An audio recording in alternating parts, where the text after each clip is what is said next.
So I said, well, we can solve that. And I said, but would you basically yourselves have any political problem with the idea of opening the altar because it might affect the economics of the town or whatever? I mean, it would affect the economics. The Right. economics would boom out of all proportion.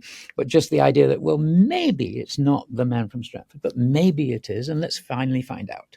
Right. Because you can finally find out, and there's no cloud hanging over of doubt that has Right. always existed for a couple of hundred years. People always ask that question.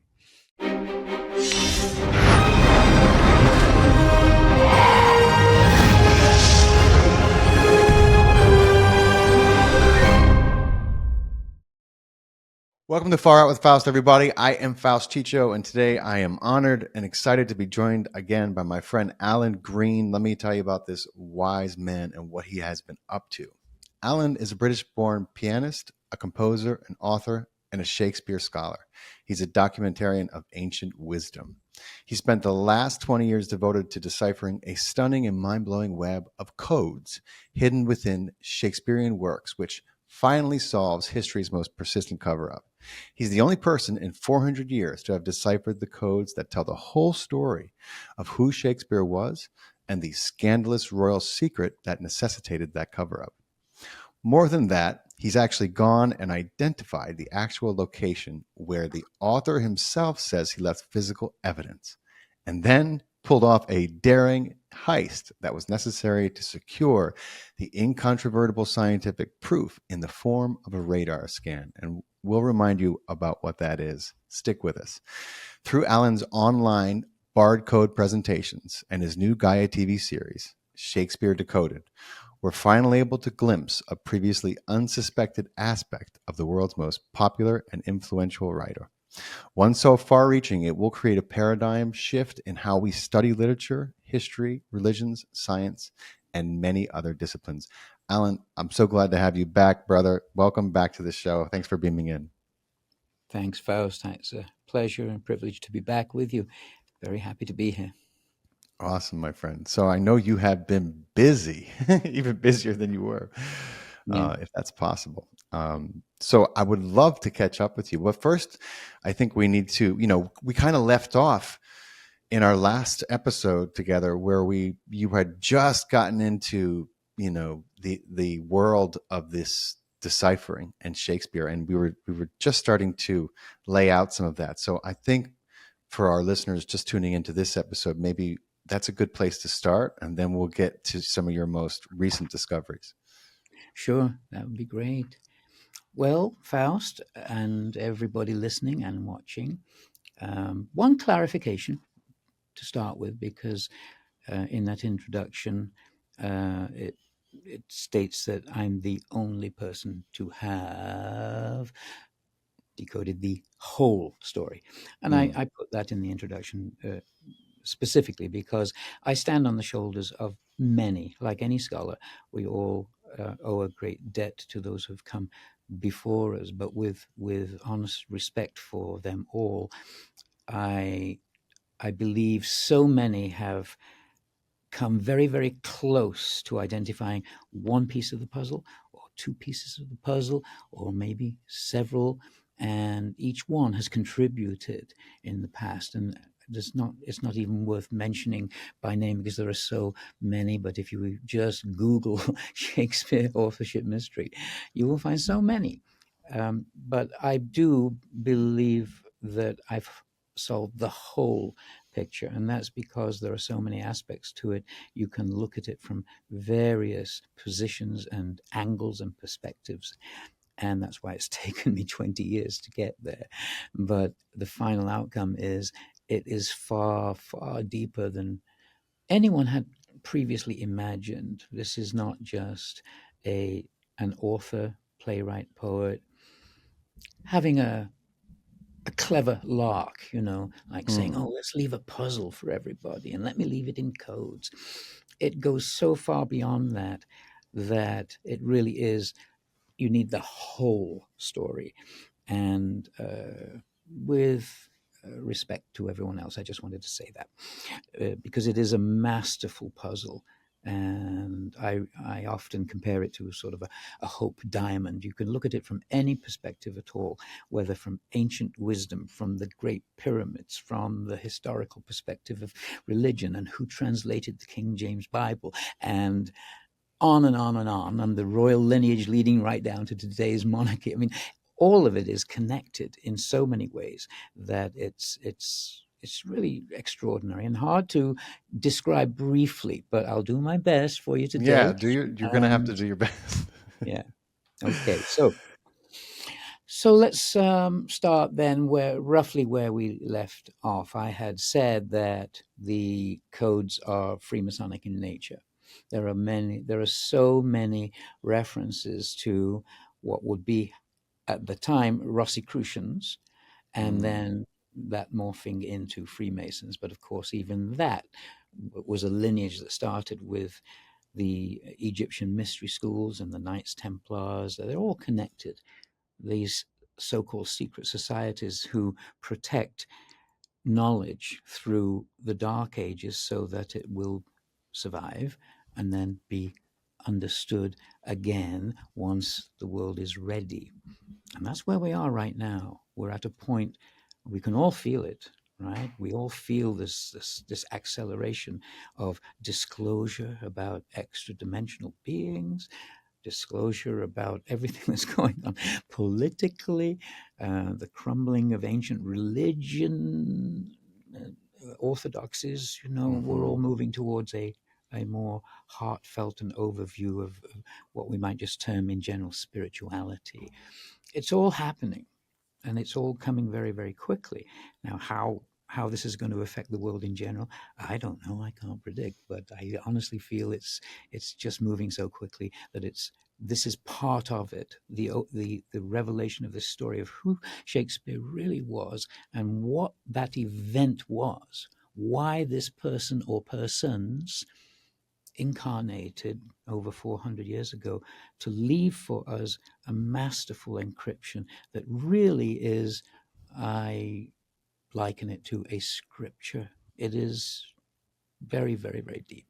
So, Freemasonic codes, we'd got into Yeah, that. Freemasonic codes. That's a very, there's obviously the Masons have a mixed bag of reviewers these days because they're one of the most, widely, uh, I mean, dispersed around the world and then powerful and also secret societies still in existence, and of course, everybody has a cousin who's a Freemason and they'll tell you how, oh man, we just go down, we eat pot roast and there's nothing going on. But some of us have learned that there is a lot going on at the highest echelons of this secret society, or what has become of it, I should say. So, but I'm sure it was completely different back during, we'll just call him Shakespeare, Shakespeare's time, right?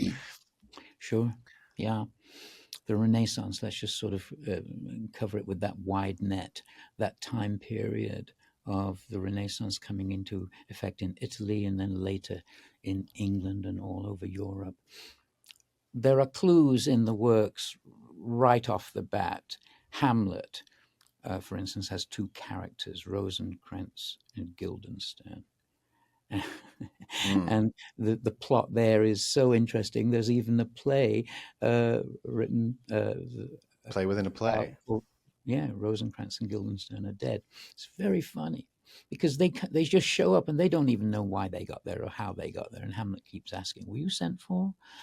You know, Who? and Oh, you're they talking about the actual play, Rosencrantz and Guildenstern are dead, right?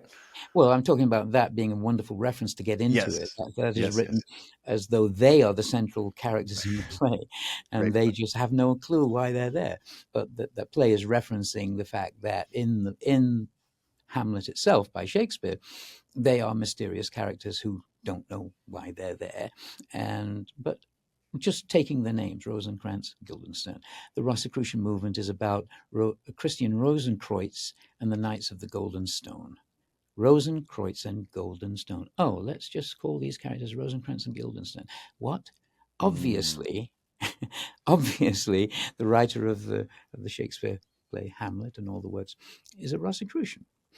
Wow. And John Dee figures very, very high in that echelon as well as the presumed Grand Master of the Rosicrucians, who then passed the mantle on to Sir Francis Bacon when Dee passed in 1609. So you've got this group of characters. I always like to state that there are these various factions. There's the Oxfordians. Those are the people who believe the Earl of Oxford, the 17th Earl of Oxford, Edward de Vere, is the real Shakespeare. You've got Baconians. They're the ones who believe Francis Bacon is the real Shakespeare. You've got Marlovians. You've got Elizabeth. There's a ton of these have grown up out of sort of nowhere simply because many of the great minds of the last couple of hundred years have figured, well, it can't be this man from Stratford who never traveled anywhere and was never educated, and so it must be somebody else. Well, the orthodox story is that it is this man from Stratford, right, who was born Gulielmus Shakespeare without an E, so that the A is hard, shack rather than shake, and Gulielmus is Latin for William. So I covered that in the last podcast. So let me just take you to a point where I show that there are these Rosicrucian and Freemasonic symbols. Can I share Now you're screen talking now? my language, Alan. I'm going to share screen for those that are able to watch it, but I will also do my best to describe it so that you understand it without necessarily having to see the images. So let's start with this symbol, a triple tau. You can find this all over the internet. Just do a search for it. It's a symbol of three T's joined together, what is called ligatured in printing. And if you're not seeing it, if you're just listening, it's just three letter T's connected, one vertical, one to the left and one to the right, so such that it actually looks like a TH. And this was very cleverly formulated actually long before the Rosicrucians. It goes way, way back. And it literally is telling you that there are three meanings of this TH in Latin. One means keys to the treasure, one means place where the precious thing is concealed, and the other is templum Hierosolima, Solomon's temple, the first temple of Jerusalem.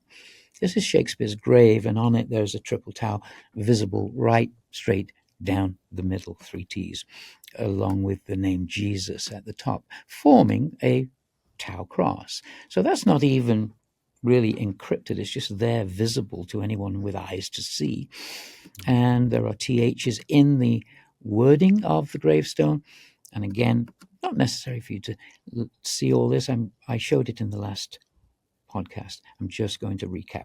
TH connected together whenever there's a TH in the text, but it's connected together in the same way, like a ligature, a T and an H put together as forming one symbol, which is a clear indication that this is a symbol that is being hidden within the open text on the gravestone.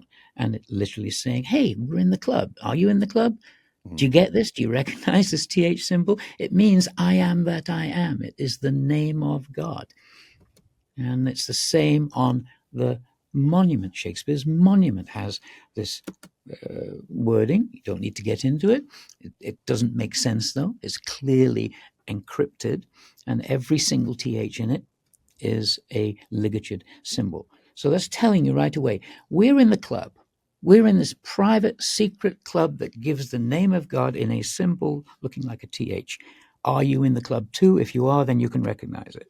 No way! So there's also a couple of other ligatures, ME, which are never ligatured together, the letters ME. So this is saying the TH literally means I am that I am, and the me means me. I am that I am, me. But they're capitalized. So it's really saying the big self, not the little self, the ego, but the divine self. I am the divine self. And they're arranged in patterns of 4, 2, and 6. And that leads you to understanding that there's this mirror imagery of 6, 2, 4 and 4, 2, 6. So I just wanted to recap that so that you understood where that starts. The sonnet's dedication is also encrypted into 3 inverted triangles that are 6 lines and 2 lines and 4 lines. So again, the same symbolism, 6, 2, and 4. And when you count the 6, 2, 4, 6, 2, 4, the 6th word, 2nd word, 4th word, 6th word, etc., it gives you a sentence that says these sonnets all by Evere the 4th T. So that's just to catch you up. Evere is an anagram of Vere. Edward de Vere is possibly, let's say, at this point, one of the alternate candidates to be the true Shakespeare, has been for about the last 100 years postulated, and that's the Oxfordian theory. But his name itself is Edward de Vere, 6 letters, 2 letters, 4 letters. So this is a mystery about the symbolism. But at the same time, one can say, I'm going to click out of that now, because that was just to catch you up on symbols that are saying, they're telling you 624 and 426. And 426 is the baptism date of the man from Stratford. Here's his baptism certificate, April 26, 426, with his name. And it's supposedly said that the family who were illiterate simply marked it with an X, marked their name with an X, because they couldn't spell their names. But it's 3 X's, it's 3 crosses. It just might be hinting at that same thing. It's all very carefully coded to lead you towards understanding that this is a freemasonic code to bring you to the truth of what is really being said here. Okay, so 426 is Shakespeare's baptism date. 624, the reverse of it, is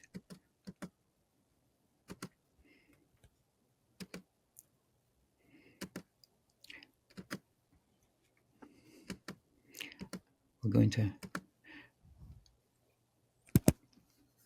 obviously I don't want to repeat everything that I've already done there. The 624, the reverse of the 426, 624, is the date that Edward de Vere died. So you have the beginning of Shakespeare from Stratford is on 426. You have the end of the life of Edward de Vere that ends historically on 624. It's all fixed. It's all part of a code to tell you this is a great puzzle. Look into it.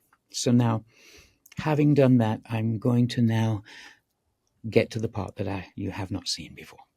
Okay.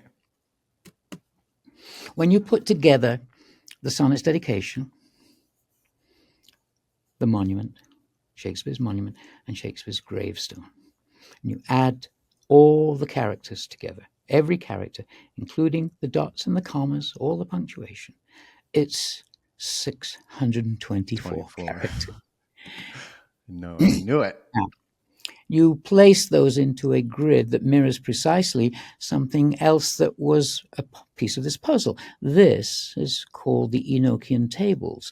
It was channeled by angels to John Dee, this mysterious other character in this cabal, one might say, of people who all got together to build this wonderful subterfuge. John Dee was the Queen's astrologer and advisor and spy in Europe, and his code number was 007. Wow. And he literally he's a central character, but the mysticism surrounding him is that he spent 10 years or more communing with angels because he wanted to know the secrets of the universe. And of course, where did you learn that?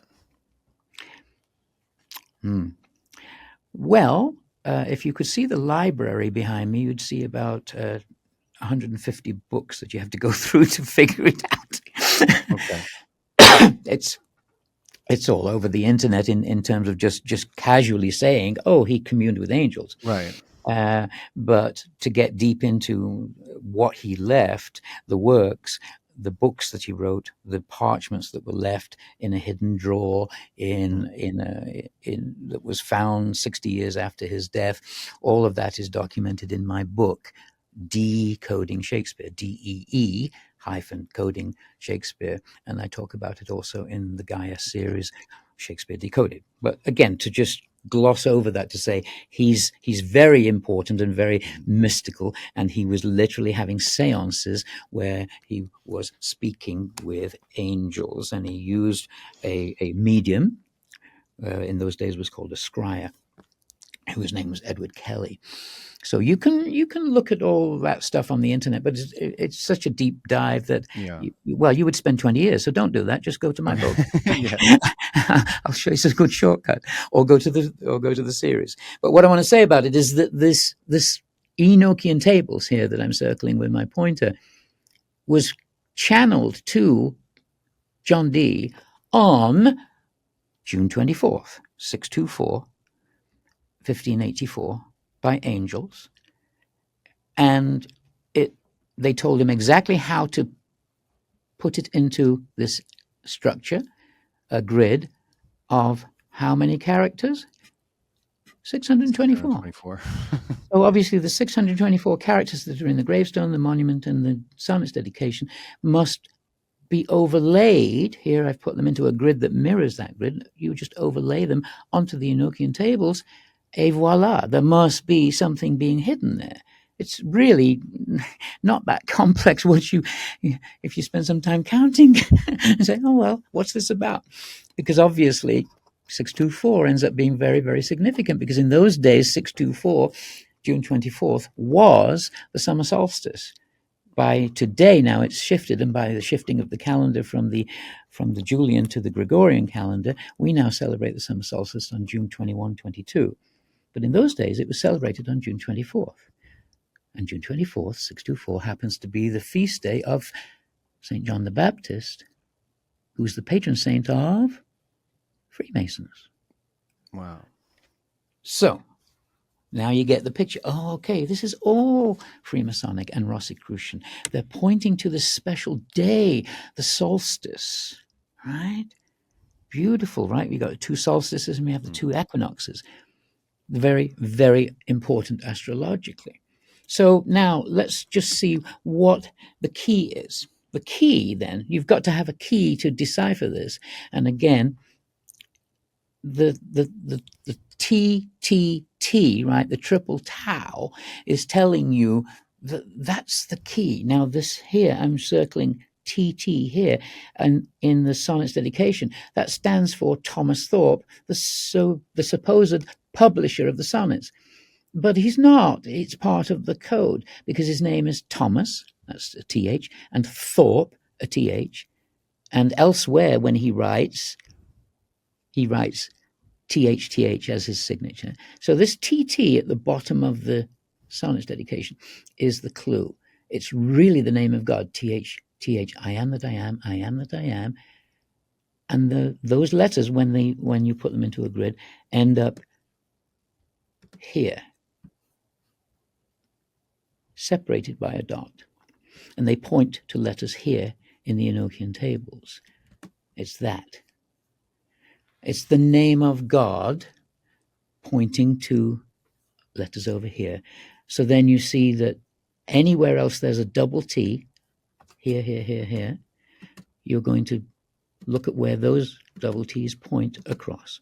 So to those who can't see it, I'm just looking at a grid of letters that says, wow, once you know the key is TT, anywhere you find the letters TT next to each other, just send them across over to the equivalent grid of the Enochian tables that was delivered by angels to John Dee on 624 and has 624 characters in it. I mean, it's very, very obvious, right? And it points to letters. And then you look at what those letters say, and it says living page. Oh, okay. What does that mean? Living page. Page is a document. Living means preserved, kept alive. Has a document been kept alive, been preserved? Okay. Where? Now, in cryptography, the one thing that is amazing about this is that it's very common to have a key that then points to from the what's called the ciphertext to the plain text. This is the hidden message here and here. This is the plain text. This is in the Enochian tables. That's what's going to tell you what it's really saying, hidden. Well, you never have the key in the plain text as well, pointing back to the ciphertext. That just doesn't happen. And yet in this case, this is the system that the angels and John Dee developed between themselves, because in the Enochian tables, there are double T's here. And yet they are special names of God to mimic the THTH that is this TT here. So I'm looking at those. They're here. I'm showing you on the screen that they are. It's the only place in the Enochian tables where there are two letters put into a square. And they're connected. And they are the letters YL and AE. And when you put them together, they form two names of God, Yah and El. So that's your key coming back. And then you look, okay, they point to letters back in the grid that has been created. And there are 4 sets of double T's in the Enochian tables, just as there were in these works here. And they point back to the original documents. And they spell Yo Stigmata. Wow. Living page, Yo Stigmata. Well, what is stigmata? The stigmata are the wounds of Christ, aren't they? And where do they occur in a church? Only one place. They are carved into the Holy of Holies altar stone, on the surface of the altar stone where Mass is celebrated. And the name of that altar stone in Hebrew, the name of the Holy of Holies altar stone in Hebrew is pronounced Devere. Wow. Oh my God. Now, what is this word? Yo. It says yo, stigmata. It's not a rap song. It's yo. It's a word that meant in medieval times, look at, but not just look at. It means really place your attention on. It's very, very specific. I still use it in that context. Sorry? I'm like, yo, I still use it in that context. Yeah, okay, yeah, we actually do still, yeah. Yo. Yeah. But it means that. It means no, don't just look at, really look at. Yeah. So it's saying there's a document been preserved, really look at the stigmata wounds, which are where? They're on the surface of the altar stone. Oh, okay. So now it's telling you there's something presumably in the altar stone.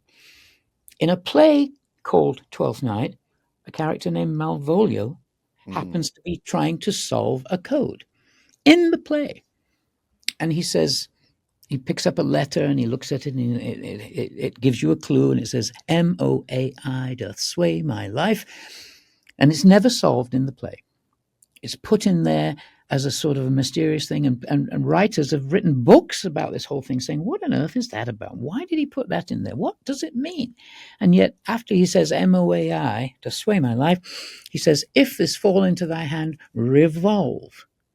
Well, it's as simple as that. If you revolve, just like you revolve 624 and 426 and a host of other clues that are always meant to be revolved, this, if you revolve MOAI, you get IAOM. And IAOM, it turns out, you can learn by reading a book called Thinking and Destiny by Henry Waldwin Percival, who was an ex-grandmaster of the Freemasons, who happened to give away the secret in this book. It's a long tome. It's almost 1,000 pages, but by the time you get to page 900 and something, he tells you the secret. He says that IAOM is actually not a word. It's a pranayama technique of raising consciousness. And it is meant to be sounded, not spoken as I am, but to produce the sounds I, which is E, is sounded E, and R, and Om. And by sounding this so-called word, the Freemasons had a technique as far back as the Renaissance, clearly, and probably way before that. And Shakespeare is giving it away in Twelfth Night. He's saying, "Oh, MOAI." Under penalty of death, you're not supposed to reveal this secret password. And he's not. He's just saying, oh, MOAI. And then he says, revolve. Wow. So he's given it away without giving it away. and it's in that play, and it's never solved in the play because it's for us to solve. And when you do revolve it, you get IAOM, and then you realize, they're talking about higher consciousness. They're talking about finding the name of God, going back to divine consciousness. Now, take that idea and say, okay, what does that mean? Can it really be? Is that possible that I revolve that grid? No, that's superhuman. Let's just go back and do that again. Let me show you. I've taken the grid of the sonnet's dedication and the monument and the gravestone, which is 624 characters, which must have been written by John Dee. It had to have been, to match what he was given in the angel document, the Enochian tables, and put it all in there so that the TTs point across there and the TTs here point across there. But now revolve? Oh, when I first realized this, I thought, oh my God, no. This is too superhuman. It's not possible. But I'm going to do it anyway, just in case, because he tells us to. That means that these TTs are going to point now to completely different letters over here, aren't they?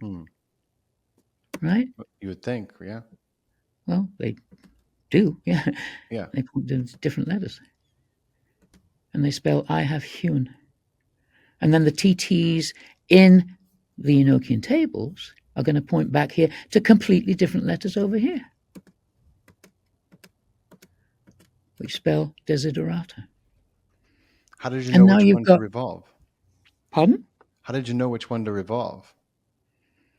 Well, it wouldn't matter. You can either revolve that or revolve that. Oh, it's going to work out the same way. It's a foolproof system, but just revolve one of them. They're just going to then point to completely different letters. And it now gives you a Shakespearean rhyming couplet in iambic tetrameter. Living page, yo stigmata, I have hewn desiderata. My God. Well, what does that mean? I have hewn. Hewn is a word that we hardly use today, but it means cut into stone. It simply means that. Oh, cut into stone. Which stone? Well, maybe the stigmata, the holy of altars stone. That's the only stone that he's talking about, where the stigmata. He says, look carefully at the stigmata where I have cut into stone. Desiderata is Latin for what I want you to know. Oh, it's clear as day. There are documents kept, preserved, living page. Look at the stigmata wounds where I have cut into this stone what I want you to know. And that's why I had to go to the church and get into that altar stone, but you can't get into it because it's protected by 24-hour CCTV cameras and by a forensic system that sprays you with a chemical if you get too near. And I went into that in the last podcast, but we never got to how the codes work. So there you go. And desiderata, what does that mean again? It means my desires, really, literally, what I want you to know. I have hewn my desires. I've cut into stone what I want you to know. Okay. Now, if it ended there, that would be stunning in itself. Yes.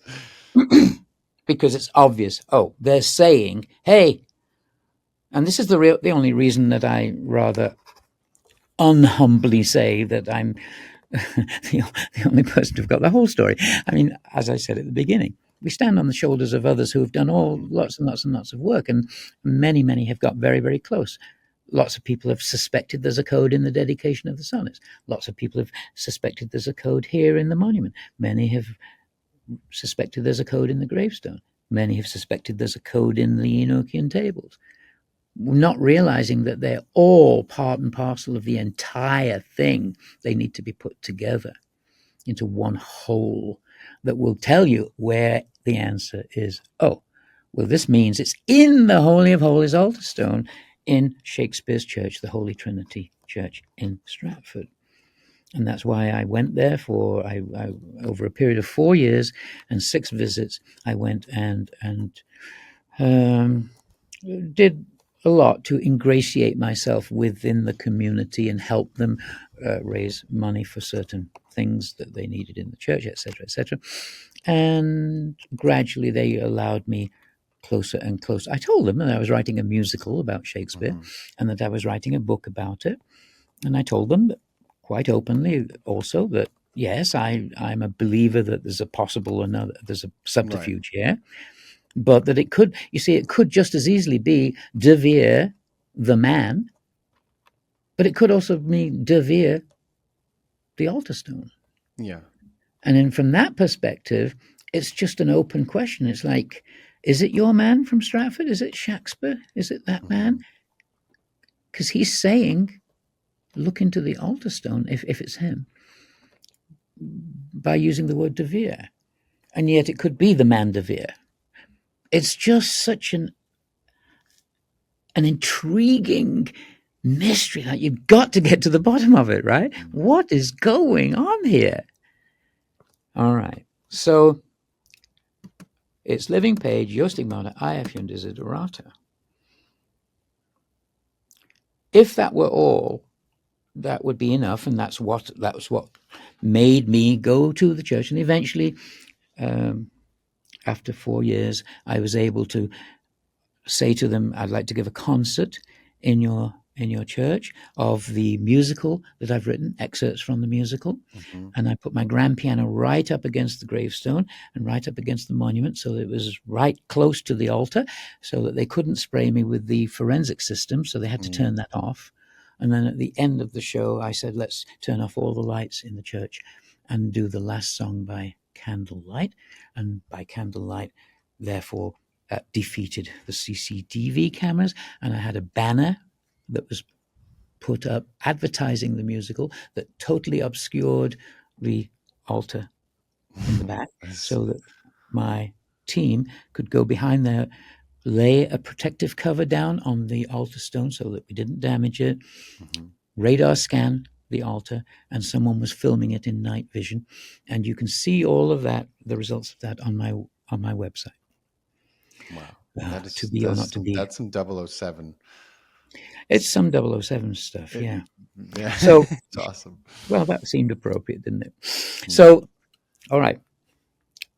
But there are clues in the codes that go even deeper, and they say mirror imagery is everything, and doubling is everything, and there's always two sides to every story, because it might be this man, and it might be that, it might be Stratford, it might be De Vere, it might be Bacon, it might be right. Who is it? Are you on board? Do you want to know? Look inside the altar is what they're saying, right? So I had to radar scan that altar. But look at this. It's a complete, as I said, rhyming couplet.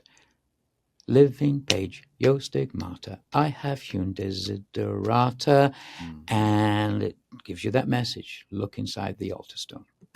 Now, is it possible that you could rearrange all these letters and have a different message?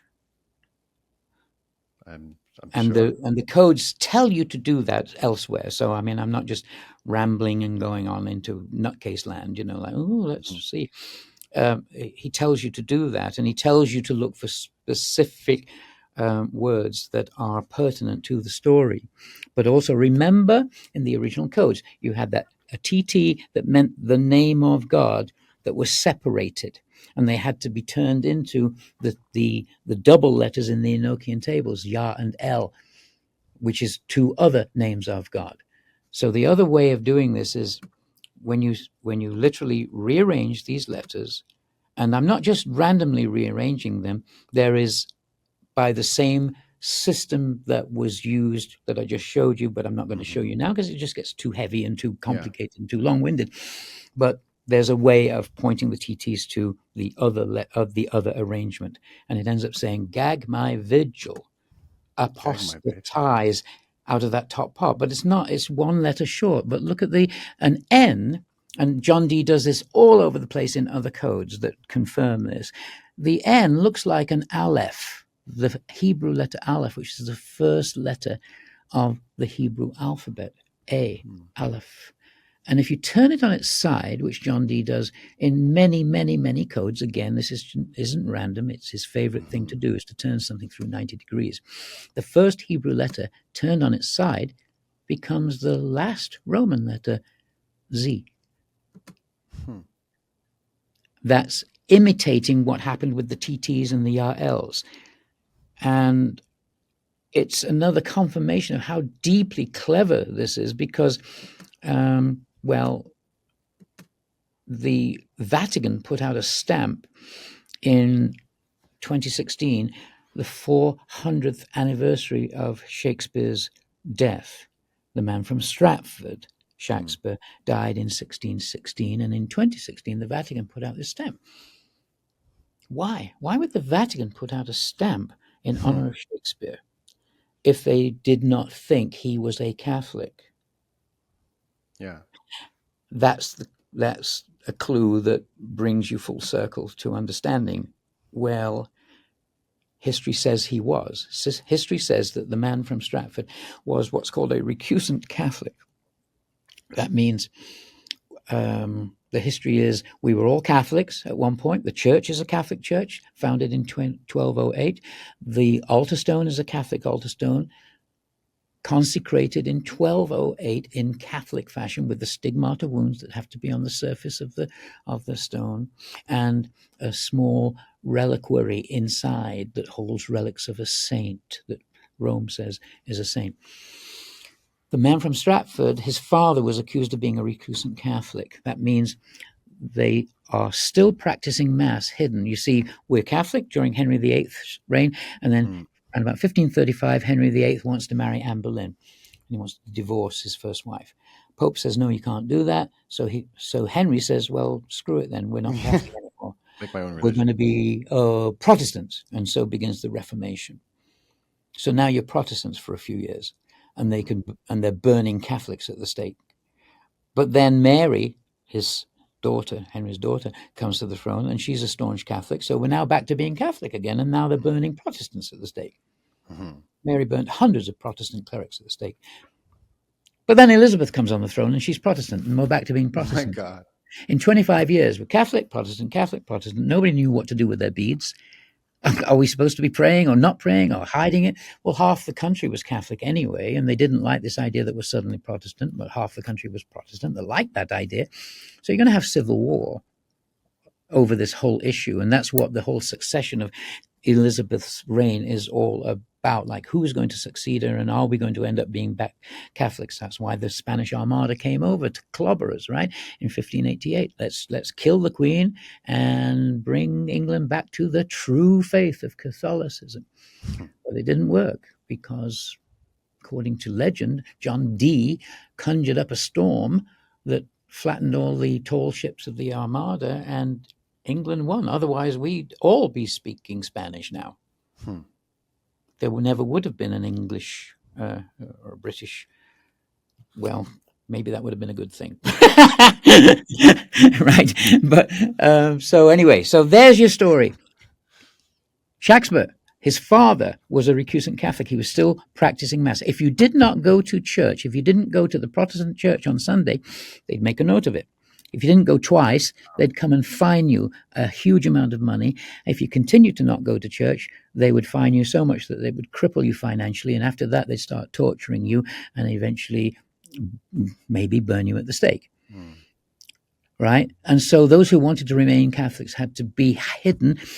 And there are certain places where it was known that, oh, this is a Catholic hideout, tunnels underneath the playhouses, and places where they can meet in private in cellars and still do Mass. But it was very dangerous.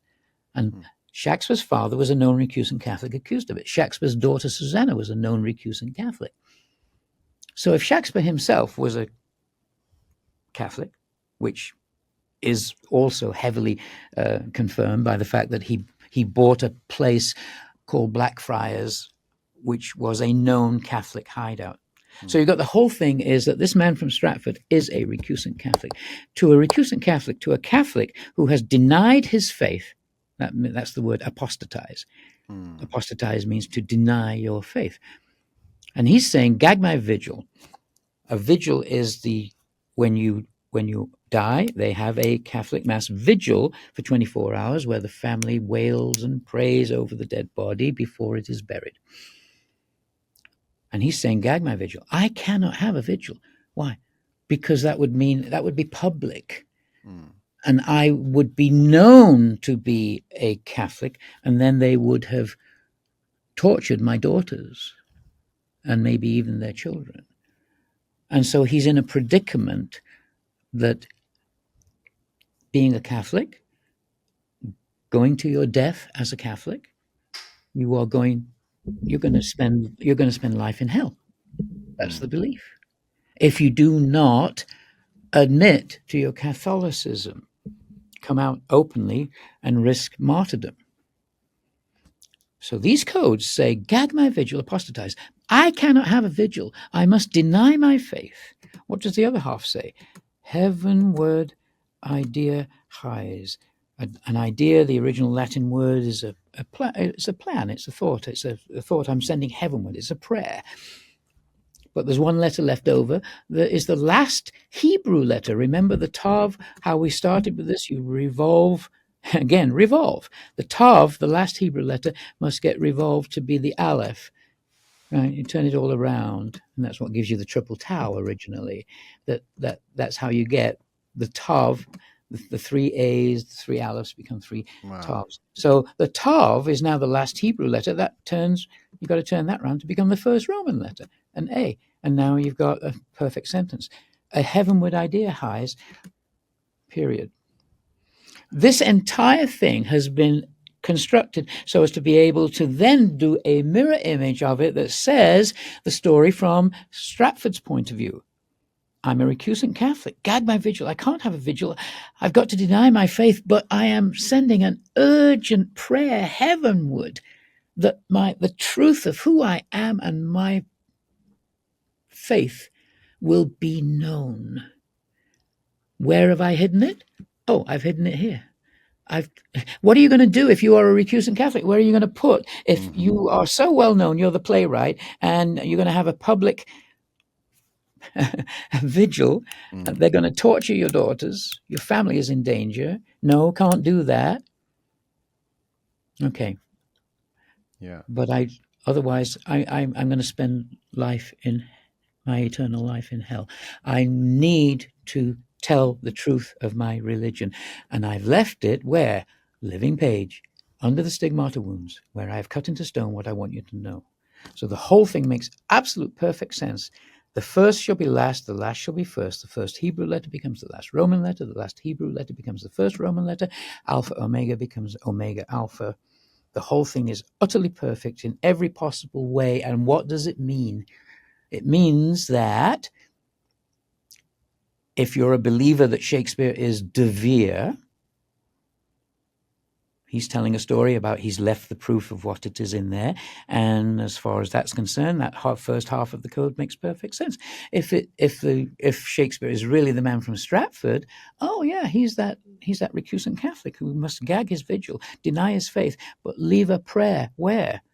Inside the holy altar stone. Why? Because it's a Catholic altar stone. Obviously, if he wants the truth to be known, he's going to hide it where he hid it. And then I went and scanned that altar stone and found that the truth is there. Instead of a tiny little hole, there's a hole 250 times the size it's supposed to be. And inside there is the answer to this whole problem. Wow. And what is he saying? He's left a prayer. He's saying, I am sending this urgent prayer. Highs, the word highs means urgent, hurried. A heavenward idea, a prayer, is highs, hurries to heaven. Please tell the truth of my story. So that takes us now, I'm going to stop sharing screen for the moment and bring it back to Faust for your comments. And then I'm going to show you what I'm doing in Stratford, why, and why this is the way I believe we will get the truth out, by opening that altar stone. I'm just so excited for what comes next. I don't even think I have any. Okay. I don't have any comments. I'm with you 100% of the way. Okay, let's keep going. Well, you can see that this is a magnificent puzzle. You don't do this on a lark. This is almost superhuman effort. In fact, in many ways, it is superhuman, isn't it? Yeah. Because John Dee had help constructing this code by the angels, gave him the Enochian tables, channeled it to him on 624 on June 24th to give him 624 characters, and told him, place the letter I here, place the letter T. It took over almost 2 days to do this entire download that came. Wow. And through the scryer, his medium, Edward Kelly. Edward Kelly was clairvoyant. John Dee was not clairvoyant. He couldn't see the angels. He needed an accomplice, someone who was clairvoyant. And Edward Kelly was that person. And Kelly was describing it in the diaries of John Dee. He's describing flames 6 foot high coming in. Oh, the letter T, put it here. Oh, the letter S, wow. put it here.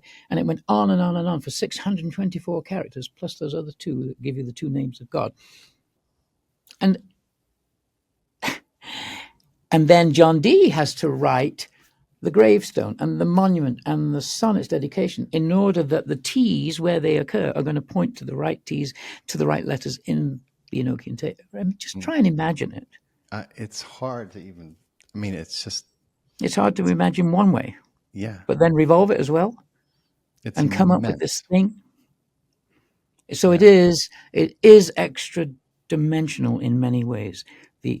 Perhaps the only word they had for extra dimensional beings back then was angels. Yeah. And I'm not decrying what John Dee writes and says in his diaries and his notations about this, but he believed he was in touch with archangels Gabriel, Uriel, Raphael, and Michael, and that they were giving him these messages. And who's to say? I don't know. Yeah. But it was done through angels, or we might say extra-dimensional beings, that he was able to then construct these codes into the gravestone, the monument, and the sonnets dedication to be able to give you what you've just seen. Wow. And if you knew the key, then you could understand it, and for whatever reason I was given the key. But how? By extra-dimensional beings using a Black & Decker on my head. So it all comes full circle. Either way, we're aided by with help, with help that is not from this dimension, this physical dimension that we live in. So it, angels in a great and, scientific way anyway, even if you believe in them, it's not improper to call them extra dimensionals, as the only way they can communicate with us is obviously from a different dimension. So, I don't think it's worth getting caught up in the, what do you call it, semantics of it, or whether it's proper, because they are by definition extra dimensional, right? Yeah. So here we are. And I have scanned it, and I have got scientific proof. And let's just go to that then and show your audience once again. I think I showed it at the end of the first podcast, but let me just very briefly, this will be brief, I'll just share again and show you the scan. Okay, so this is what the altar looks like in Holy Trinity Church, Stratford. And every altar, every Catholic altar stone consecrated, and by consecrated it means 2 things have to happen. The stigmata wound crosses have to be carved into the surface of the stone. That's why the codes say, yo stigmata, look at those stigmata wounds, where I have cut into stone what I want you to know. And also there must be cut up from underneath they take a bit of the stone out, and they put inside a reliquary which holds relics of a saint. Rome sends over slivers of bone, pieces of clothing of who they say is a saint, maybe a piece of the saint's writing. It's about the size of a small child's shoebox. It's made of lead or gold or silver, which is a clue because in Merchant of Venice there's a scene where the suitors must choose between gold, silver, and lead, and all of that is part of the encoding as well. And anyway, so there's a gold, silver, or lead reliquary inside, and it should look like that. So when you scan the stone, it should look, you should see stone, and then you should see this little blue area. That's what you should see if it's in the state it originally was in. So I scanned it, and it looks like this. and the actual cavity is 250 Enormous. times the size it's supposed to be. And these are the results. And you can see different levels of density inside, which show that there are things inside there. Wow. All right. To be or not to be opened.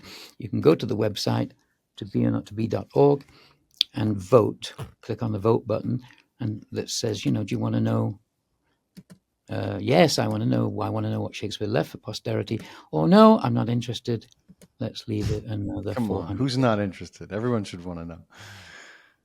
And currently, I haven't been promoting it until now very much, but we've got about 16,000 people have voted. Oh, nice. And about 1% have said no. No. No, this is too important. We can't. God No, forbid we learn something new. let's not just go ahead. Let's not disturb it. Okay.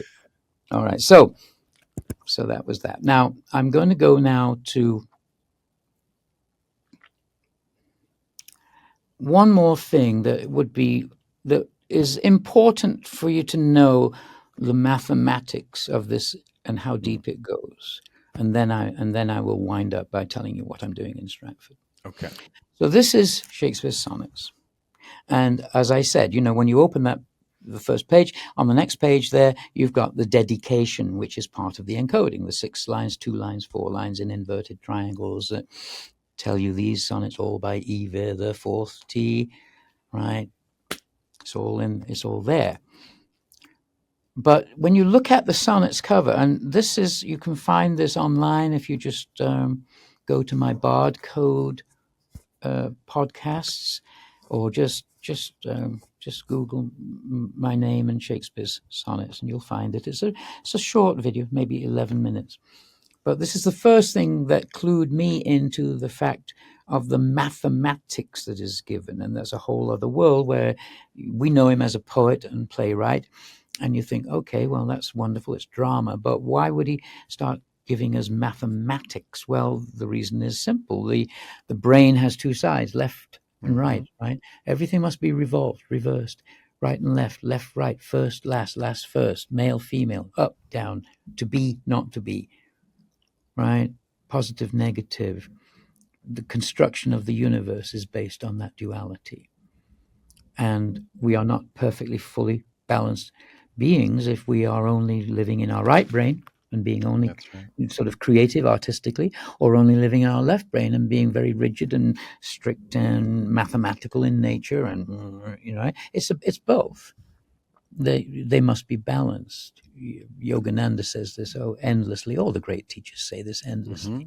You must balance both sides, both your masculine tendencies, your feminine tendencies, both sides of the brain. But it's a metaphor for the 2 eyes as well. The left eye and the right eye have to be balanced to go to the middle, the 3rd eye, where you reach higher consciousness. So here's Shakespeare's sonnets, never before imprinted at London by G.L. for T.T. Remember? Oh, yeah. Thomas Thorpe. And are to be sold by William Astley. 1609. I looked at the punctuation because it's all about the punctuation, isn't it? John Dee has left all this punctuation that's part of the codes. In the sonnet's dedication itself, every word is followed by a dot. To, dot, the, dot, only, dot, we get a dot. Every single word has a dot after it. So I know that he's really saying, in a simplistic way, connect the dots. So you've got this, looking at the punctuation on the sonnets here. There's look at this T of the clue, the TT is made italic, isn't it? It's like a T square on its side. And if you connect this dot to that dot, it runs straight across the italic of that T, as though it's being used to connect those dots. Okay. Is another dot drawing attention to itself? Yeah, the G dot is about 6 times the size of all the other dots. Yeah. Go to the middle of the what's up G with dot. That's huge. And this one. And it gives you a perfect right angle triangle. Now, that in itself is extraordinary to get a perfect. And I do mean perfect. I'm not saying close. I'm using the highest resolution image of the sonnets available. I purchased it from the Folger Shakespeare Library, and I blew it up then even bigger and made sure that everything was absolutely precise. And you can get a perfect right angle triangle by placing those dots somewhere within the dot. Mm-hmm. Okay. And that's why that G dot is huge, because it gives you a tiny bit of latitude needed to make this happen. Mm-hmm. Connect the end of that line that's just hanging out there. You got another right angle triangle. Yep. Connect the end of this line that's just hanging out there. You've got another perfect right angle triangle. Connect the Aspley dot. You've got a 3-4-5 triangle. Freemasonry. Mm-hmm. Right? How they revere the 3-4-5 triangle and Pythagorean mathematics and Pythagorean tuning. Right? Wow. Pythagorean theorem. Right? 3 squared plus 4 squared equals 5 squared. Yeah. But you can also connect. A perfect circle goes through all of those dots and those line endings. And that is a visual representation of something called Thales' theorem, where any dot on the circumference of a circle whose hypotenuse is the diameter of the circle, any dot there gives you a right angle triangle. Thales, this is the first theorem that was ever put down on parchment, or at least that we've ever seen physically a parchment that announces this theorem. And it's known as Thales' theorem. And Thales was Pythagoras' mentor.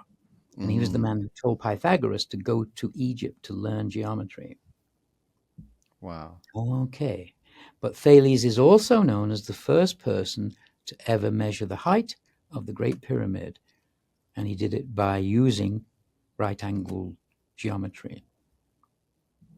He was able to calculate the height simply by sticking a stick in the ground and making calculations based on the shadow. So he measured the Great Pyramid. What is this visual representation of Thales' theorem doing on the cover of a book of poetry? Right? And if you then connect the other two cross points here, where it crosses these lines that just seem to be hanging out there for no reason, normally in a document, these two lines should have the name of the author in them, but there's no name there. Yeah. Another That is clue. so, even that, I'm like, what? Wow. Yeah, what are those two lines there? They're always there, and they always contain the name of a poet or the author or the playwright, but not in this case. There's no name there. Is that a clue? Gotta be. Right. So you got 6 perfect right angle triangles. You must be intended to measure them. There's no other reason for having done them. So you measure that line and that line on that one and calculate the ratio. And it's pi, which was known back then. Okay, so, all right.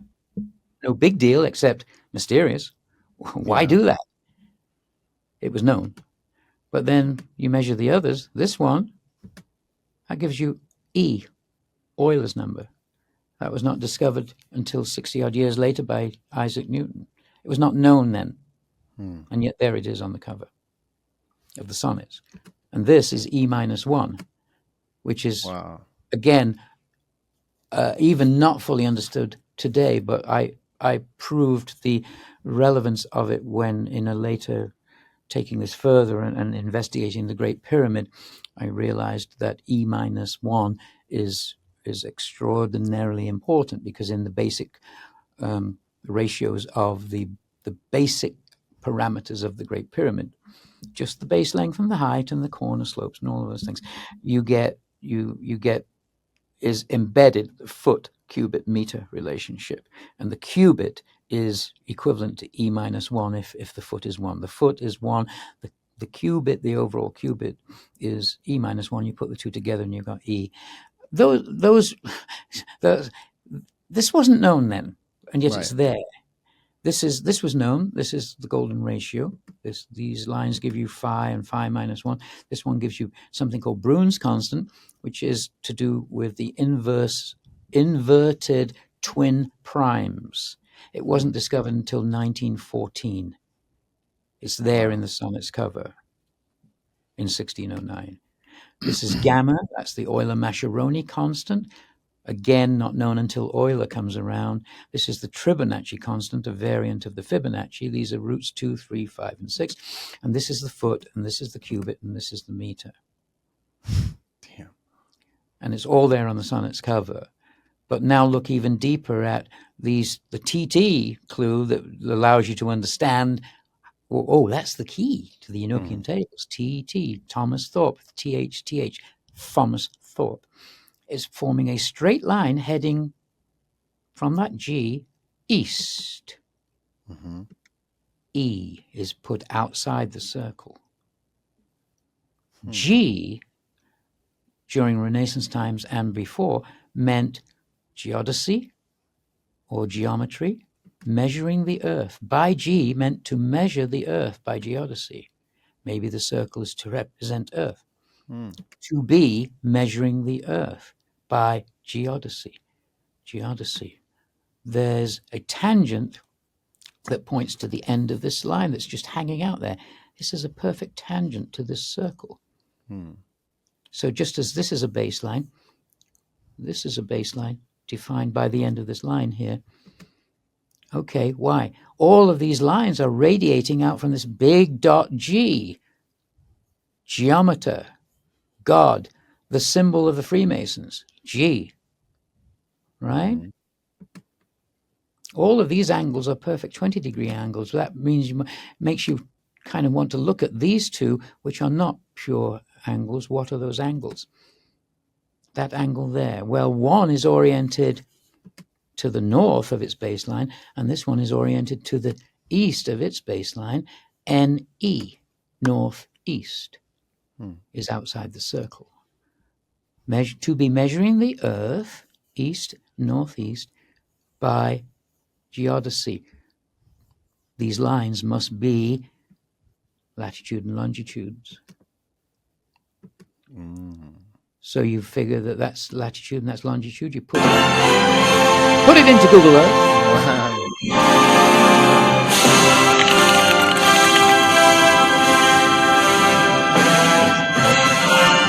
On Google Earth right now.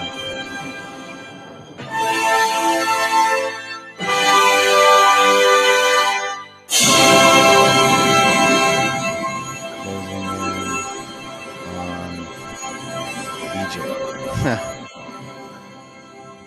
Right? Yep, there it is. The Great Pyramid Giza Complex. Wow.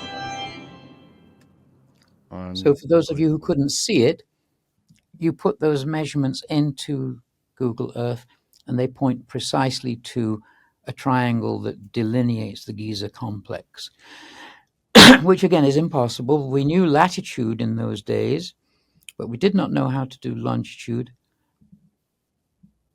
Galileo was still wrestling with it under house arrest 25 years after Shakespeare of Stratford died. And yet here John Dee has encoded it into the cover of the sonnets to within a couple of 100 yards of the center of the Great Pyramid. Oh my God. Right? It's accurate to 99.999% accuracy. And that is hidden in the cover of Shakespeare's sonnets, which takes us to why I was here at the gravestone under the monument. Indiana Jones. You're a modern day Indiana Jones. And behind the altar, which was hidden by a banner advertising the musical so that we could go behind it and scan. So I think we're about ready to wrap up. Yeah, unbelievable, Alan. Did anyone ever tell you that you're a modern day Indiana Jones? No, I don't have. Do you know the hat. reference? Harrison don't Ford. Have the hat. I don't have. You know, I don't have the hat. I'll get you the hat and the whip. A famous whip. That is bad dates. Yeah, that is just unbelievable. Just, I mean, like, it just boggles the mind. Like, there had to have been this, you know, I mean, the prescience, the ability to put the code into a way that would be then deciphered, and with technology and understandings and mathematical solutions that were not even, as far as we know, conceived on the planet, some of them for hundreds of years at the time. How can you not? Obviously, he was in touch with angels, extra dimensionals, entities that were guiding him in this code, because it is they who, exist in a way that is outside of time and space, the way we experience it in this existence, physical existence, right? So it has to be that. And it's just no coincidence to me, because I don't really believe in those things anymore, that you had this incredible interaction with, as you described it, extra dimensionals, extraterrestrials. There's a line there that we could get into, but they could have just have been easily as been the angels, of old, whatever you would like to call them. You had an experience, and then all of a sudden these things started happening, and your interest started to veer towards this so heavily, and then it's no coincidence to me. Full circle, yeah. They say our angels are always whispering in our ears, and I believe that, and I believe that they're guiding us. So it's just so amazing, the work that you've done and the dedication that you've had to this. So we need signatures, man. Do you think that they'll really crack it if we get enough signatures? They have to realize it would be, I mean, look, I know they get a lot of business with tourism, but you would reinvigorate interest in a way that brought people besides theater geeks like myself, I was in Stratford to study and listen to all things Shakespeare. There's, I'm kind of few and far between. You would have people coming from all over, from different areas, who not just theater geeks, Sure, yeah. Well, let me tell you what happened in Stratford after I gave you the first podcast with you. I said I was just about to go to Stratford, and now here I am again. I'm going to go to Stratford tomorrow. Talk about angels and experiences that confirm for you, like, yeah, you're on the right track. All this. I mean, I went to Stratford in January, and my entire purpose was to go and approach the church and tell them my plan to well, what you just said, really reinvigorate interest in not just the Shakespeare story, but their town, their church, their altar, their everything. They've got something there that they really ought to open, because it's there. It's beyond argument. Right. I've already proven it scientifically with the scan, and that scan in and of itself, therefore, doesn't just prove that there's an enormous hole there full of stuff. And remember, we have nothing of Shakespeare. We don't have anything. There are no manuscripts, not a play, not a poem, not a page, not a line, not a word in his own hand exists. It's all disappeared. No one in his 25-year career in London as the star of the theatre and that whole scene there, no one ever saw him. Wow. This is not contested. This is history. No one contemporaneously said, oh, I bumped into Will last night at the Mermaid Tavern. He was having a pint. He was writing a scene from Romeo and Juliet or whatever. No one saw him. The greatest writer in literature never wrote a letter to anyone. No letter has ever been found that he wrote. 10 of the plays are set in Italy, which he knows like the back of his hand, and he knows the idiomatic languages and the places, etc. Yet the man from Stratford, as far as we know, never travelled anywhere, and you had to get permission from the government to travel in those days. And he was a commoner. So And all these things go together to give you, oh, there's a mystery. That's why I got interested in it in the first place and got hooked, Mm-hmm. It's a huge, huge mystery. But I went there to say, look, yeah, I'm the guy that scanned your altar some years ago. You might not like me for it.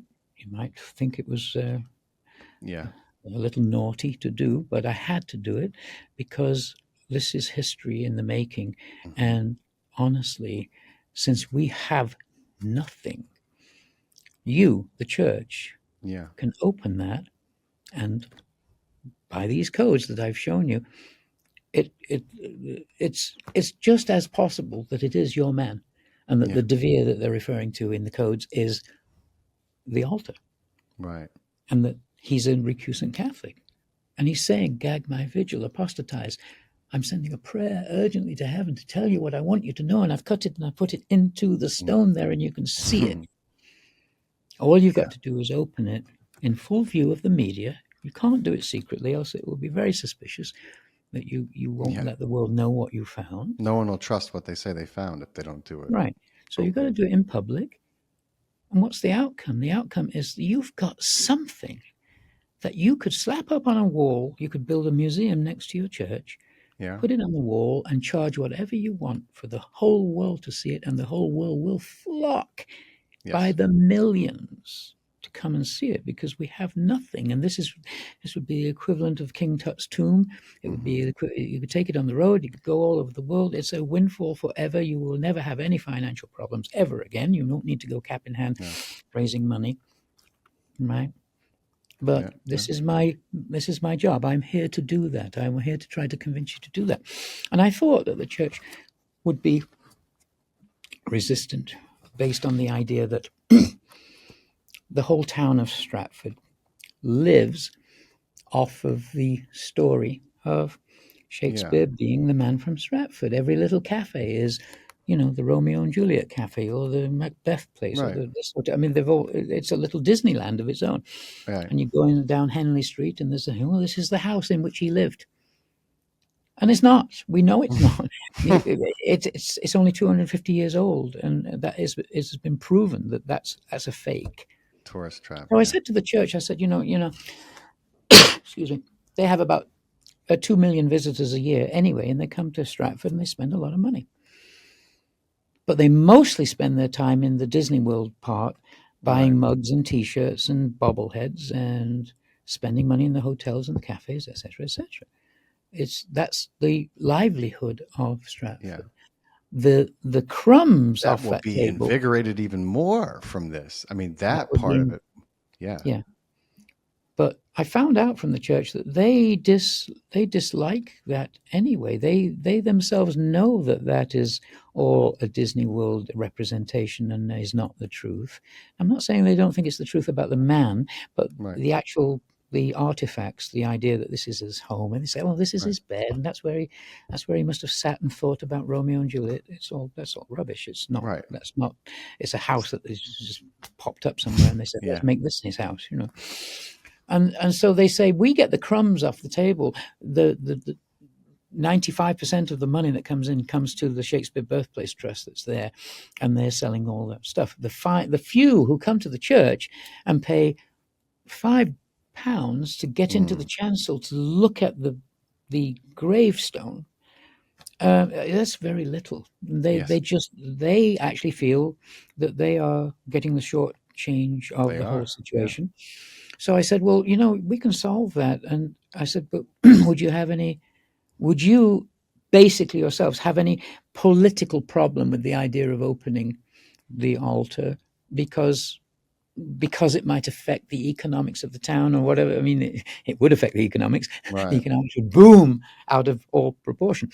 But just the idea that, well, maybe it's not the man from Stratford, but maybe it is, and let's finally find out.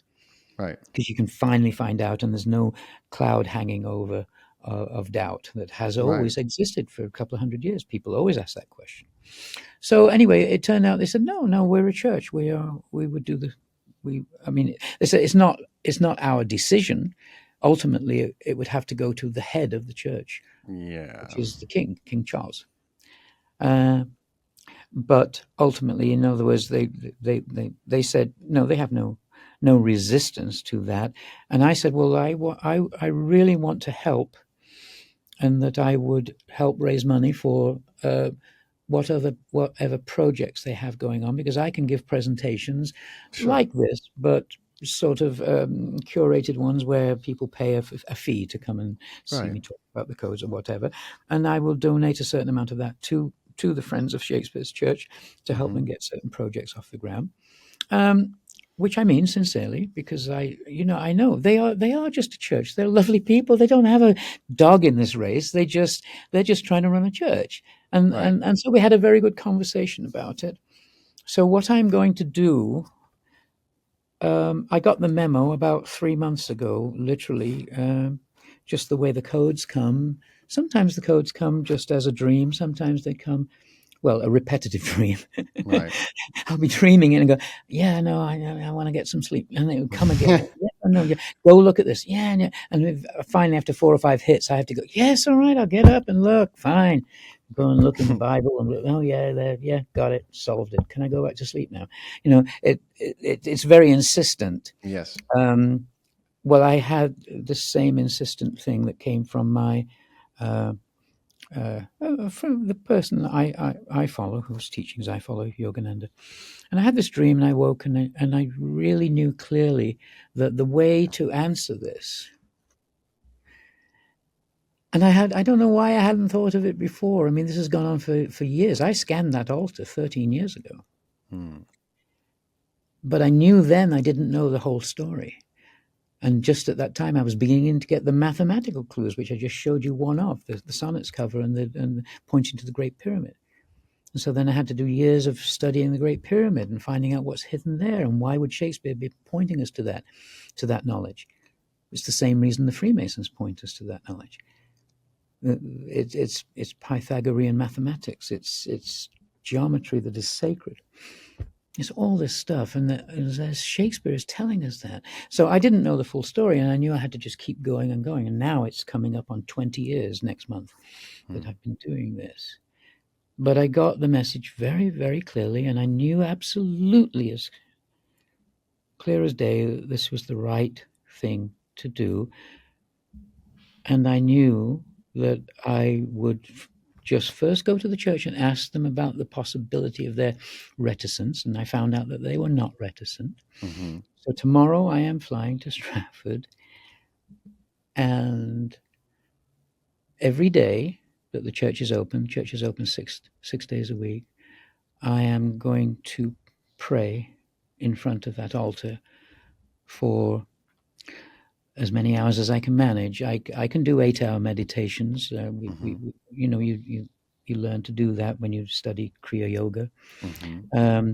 So I plan to meditate and pray in front of that altar for 6 to 8 hours every day for 3 months. Wow. What am I going to pray? I'm going to pray Shakespeare's last prayer, what I just showed you. Hmm.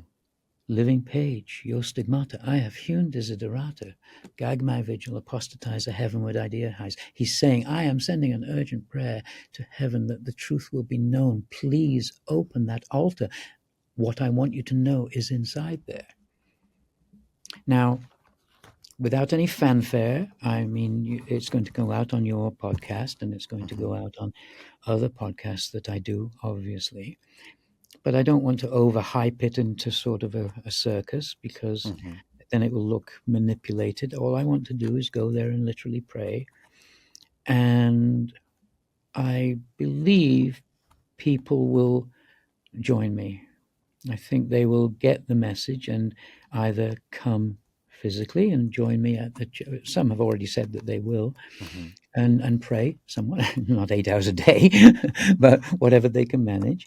And I would like to ask people online, and we'll be putting it out online, to say, join us. If you can pray Yeah. 15 minutes, pray 15 minutes. Pray half an hour. Pray an hour. Keep on telling your friends to do the same thing. Yes, voting on the mechanism on the website to open it, that's an important part of it, because once we Right. get 500,000 votes or 1,000,000 votes, then the next week it'll be 1 billion. I mean, it's just Right. the way the math works. So once there's so many votes that it becomes a news item, and Oprah is there with a microphone in their face saying, Right. all these people want you to open it. That will happen. Yeah. But the organic way to make it happen is to just do what Shakespeare himself asked us to do and said, I'm praying Mm-hmm. that you open that altar, because I put the truth of this mystery inside there, and I want you to know, because otherwise, as a recusant Catholic, I'm in hell until my soul is set free by Right. knowing that's their belief. I'm not saying that it's not. Right. I'm not a Catholic. It's not my belief. But the point is not to denigrate that at all. That's the belief Right. that they would spend eternity in hell, and so you can understand why he would put that code there, right? Yeah. This is it.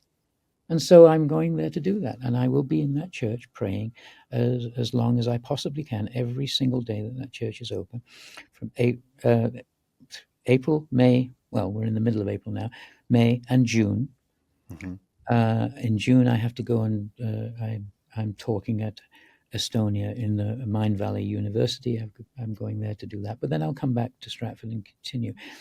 And my aim is to just sit there and do it until they open that altar.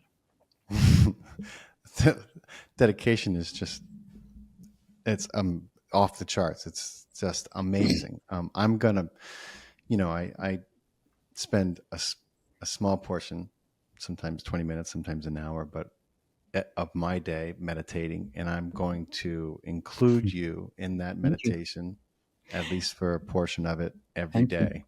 Thank you. And I'm going to keep you in my thoughts and my prayers, my meditations, because I would love to see the truth of this come out. I feel like Yeah. it's probably as profound.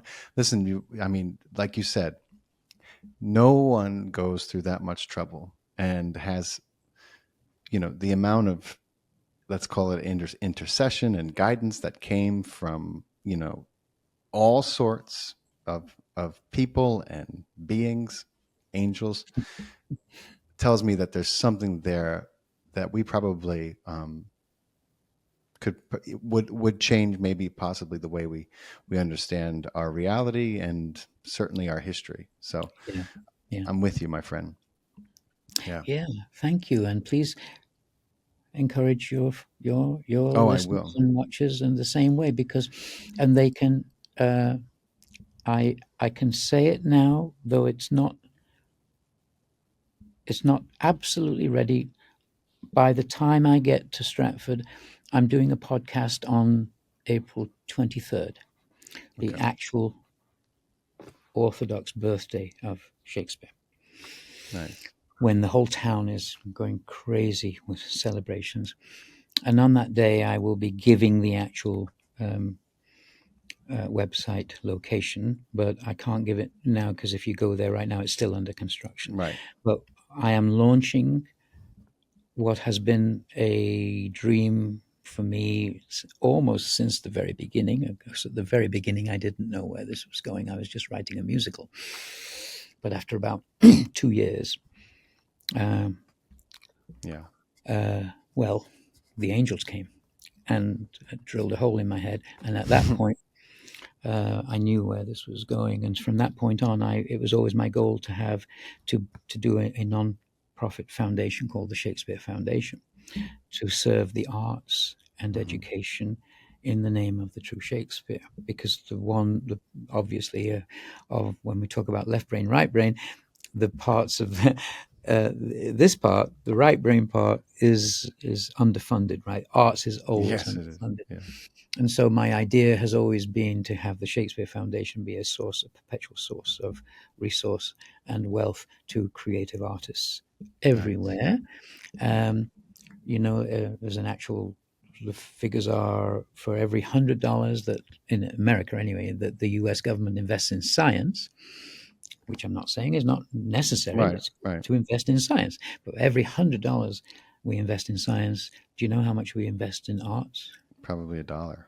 46 cents. Oh my God. Doesn't surprise me at all. Look at society. Yeah. And so that needs to be taken up. Mhm. And I believe once that altar is opened, I mean, the entire floodgates will open. There's an entirely new story. And Yes. at this moment, that story is in the books that I have written. And when I publish the other books that have yet to come out, all the proceeds will go into the well, perhaps I shouldn't say Awesome. all the proceeds. Let me say accurately, I will be deciding how a Right. huge percentage will be going into the Shakespeare Foundation because we want to support the arts in the name of the true Shakespeare, whoever that is. And I don't Right. mind if it's the man from Stratford or if it's De Vere or if it's Bacon or if it's Mickey Mouse. I don't honestly, Right. it's going to end up being something that will change a paradigm of thought. And yes, you're right to say it's not just about the art and the poetry and the history of who was Shakespeare, because obviously Dee, as being the encoder of all this, is Mhm. delivering to us esoteric knowledge about ancient civilizations that built the pyramids.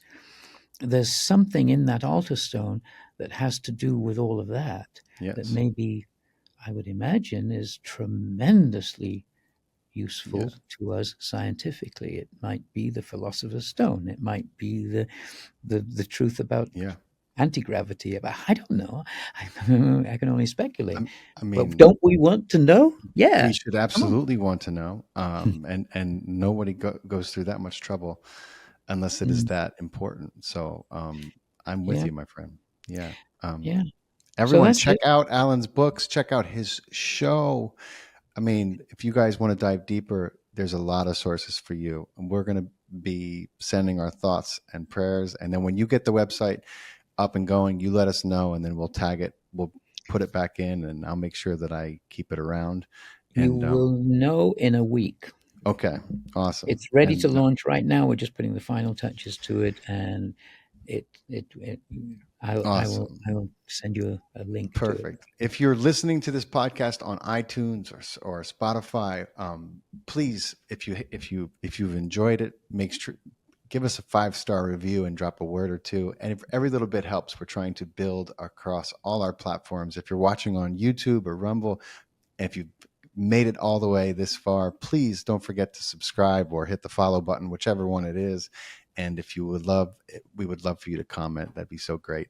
Um, Alan, I'm so grateful for your time, your wisdom. I'm so blown away, man. I'm going to be speechless. I'm going to go pick up my 10-year-old right now, and Mm. he's going to be like, "Poppy, why are you so quiet?" I'm going to be like, "I'm just thinking about a lot of things, man." But this has been amazing. I'm so glad that we came together and got this second episode, because this is Mm. so much clearer now, and it's just awesome. It's so captivating. Yeah, me too. Thank you very much for for You're everything that welcome. you do and for embracing this story and helping put it out there to people. That's a great benefit to us all, and I deeply appreciate it because I've been doing all this work in almost relative obscurity for quite a long Yeah, time, and it's just now beginning to find its audience through the Gaia show and through well people like deserved. yourself embracing it. So thank you very much. You're very welcome. It's an honor, my friend. Good luck to you. Safe travels. And I'll be thinking about you, and we'll be checking in. Thank you. Thank you, Alan. Take care, my friend.